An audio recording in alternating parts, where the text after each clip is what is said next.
There's a marvelous poem in this program, Working with the Law, by Henley. It's one I have loved for years, Invictus.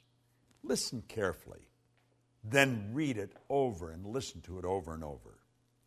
Out of the night that covers me, black as a pit from pole to pole, I thank whatever the gods might be for my unconquerable soul.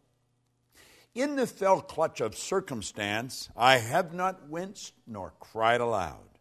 Under the bludgeonings of chance, my head is bloody but unbowed. Beyond this place of wrath and tears looms but the horror of the shade. And yet this menace of the years finds me and shall find me unafraid. It matters not how strait the gate, how charged with punishment the scroll. I am the master of my fate. I am the captain of my soul. And you know, you can say that exactly the way Henley wrote it, by working in harmony with these laws, and especially the law of obedience. You know, a lot of people grow up and they don't want to be obedient, and you're going to find some of the greatest leaders in the past. If you studied their lives according to society, they were definitely not very obedient. Many of them spent time in jail. They didn't follow the rules of the land always. But you know, they were obedient to the laws of nature, or they would have never accomplished what they did.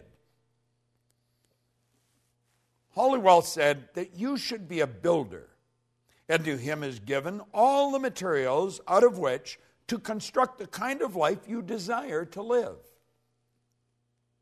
You build in wisdom or in ignorance, according to your obedience, according to your understanding of a divine law and the use of it in your daily life. Now,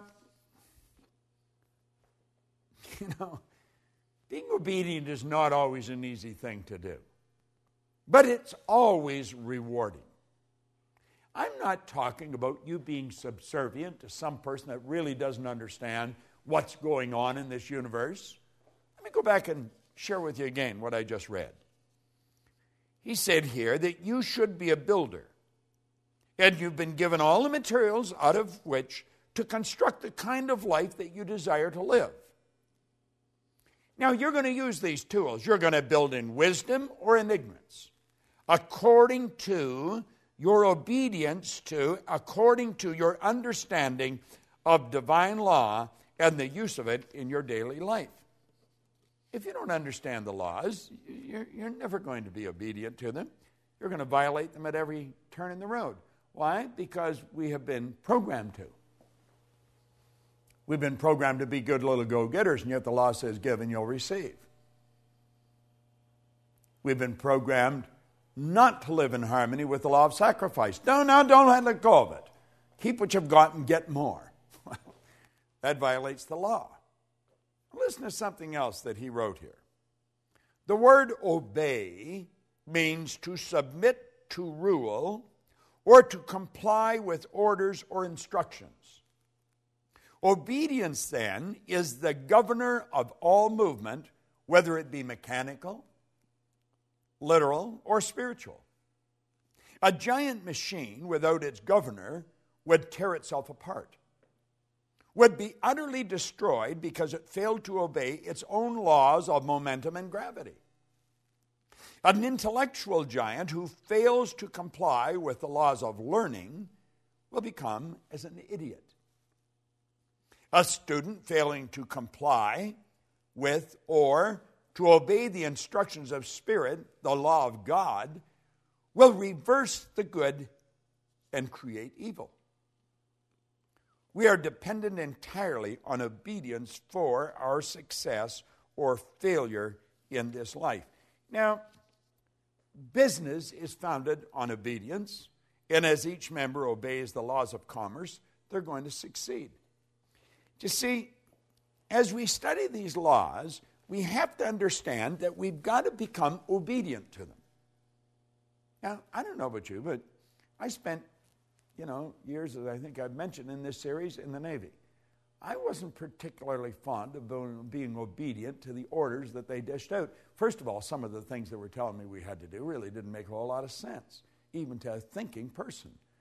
And I really didn't appreciate what they were making me do. And when I wasn't obedient, I was punished. I paid fines, and I did a lot of punishment on a parade square because I wasn't obedient.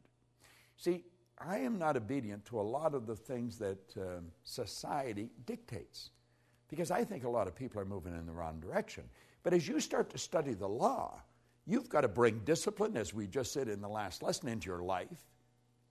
It's consciously chosen, you see, ardently desired, and then patiently persisted in. It was such a beautiful way he described it. Well, we've got to bring discipline in our life, and we've got to become obedient to these laws. And if we don't become obedient to the laws, we're going to lose. It's just that simple. It's like you said about a machine that isn't obedient to the laws of momentum and gravity, it's going to fall apart. Well, I think it's becoming apparent as we get into this that this is not something for lightweights. This isn't something for just anybody up and down the street. Although it will work for everyone, not everyone's going to do it. Not everyone has brought discipline into their life. Not everyone follows all these answers. Now, listen to this for a moment. We see in nature the answer. She has no troubles she cannot overcome. She has no problems she cannot solve. She has no burdens she cannot bear, no tasks she cannot perform. We're talking about nature. Why? All her operations are governed by the mighty law of harmony and order, which constantly removes every discord, which heals all diseases, which rights every wrong, which supplies every need. Now think, he went on to say, if in the winter a young sprout attempts to break through the soil before season, Mother Nature destroys that sprout, rills it off, or freezes it out. Yet, at the same time, the very snow and ice that freeze the little unruly sprout serves as a blanket of warmth and protection to all other seedlings complying with her law. When man wishes to use nature in his work, such as farming or gardening, he must know how to comply with nature's laws. In turn, as he obeys her laws, he drives the best results, and in the end will enjoy the greatest harvest. And you only have to play with this for a little while, and you're going to realize just how accurate this is. He who obeys the laws of nature and acts as her obedient servant later becomes the master and reaps a full harvest. I know in my life, I don't do this perfect by any stretch of the imagination, but I'm getting pretty good at it.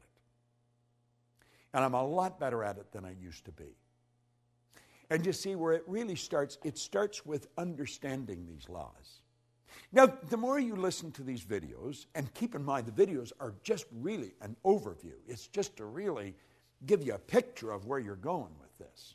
But as you dig into this in some depth, as you get into this, and then as you get into the Science of Getting Rich series that we have, and I'm sure that you're aware of that, as you get into the laws there, we're getting into very basic laws that govern how everything happened. I got to go back and quote Wernher von Braun again. Here's a great rocket scientist. He said that these laws are so precise that we don't have any difficulty building spaceships, sending people to the moon, and we can actually time the landing with the precision of a fraction of a second. Now think of this for a moment. I want you to think of your health. Think of your health for a moment. Just think the health of your body. Now I want you to think of your finances, the amount of money you earn. Now I want you to think of your friends, your social life. Think of your own family, your family. Think of every aspect of your life and understand this. Every aspect of it can be better if you live in harmony with the laws. Now, do you know, by doing this, you could be accused of being selfish. I like the way Oscar Wilde put it. He said, selfishness is not living as one wishes to live. Selfishness is asking others to live as one wishes to live. There's a lot of selfish parents. There's a lot of selfish people. They want people to live the way they want to live. You've got to be true to yourself. If I want to be free, I've got to be me. I've got to be obedient to these laws, and the more obedient I become, the more I'm going to win. But it's based on understanding, and understanding only comes one way. If there's another way that you know of, let me know, because I've been looking for a long time. You must understand these laws to live in harmony with them. Understanding only comes through study. Study these laws. Dig into this program. I guarantee you, you will be so happy that you do. And then share it with as many people as possible. You're going to love the next one. The law of success. It's a beauty. This is Bob Proctor. Thank you.